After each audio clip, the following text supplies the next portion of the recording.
ভাবা যায়। প্রথম দ্বিতীয় ভিডিও আমি ঘুমাইনি, ইয়ে করিনি, সব গেল।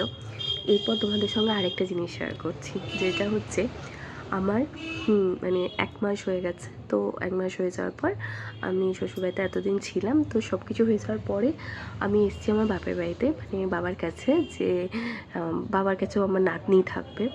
তো যেটা বলার বিষয় সেটা হচ্ছে, আমি আসার আগে মাকে ফোন করে জিজ্ঞাসা করেছি যে কি কি লাগবে। তো মা বললো তুই ওর জামা কাপড়গুলো নিয়ে চলে আয়, আর ও যা জিনিস ইউজ করে সেগুলো নিয়ে চলে আয়, এমনি শোয়া টোয়ার জিনিস আমার কাছে সব কিছু আছে। তো সেই অনুযায়ী আমি শুধু জামা কাপড় এনেছি। তো একটা লাল রঙের যে বাস্কেট থাকে, সেখানে শুধুমাত্র পুরো বাস্কেট জুড়ে একদম মানে উপরি চাপড়ি হয়ে শুধু ওর জামা কাপড়, জামা, হাত মোজা, ফুল মোজা, প্যান্ট, ফুল জামা, হাফ জামা, এইসবই রয়েছে। আর ট্রলি জুড়ে শুধু ওর জিনিস, সেখানে না আমার একটা সিঙ্গেল জিনিসও আমার নেই।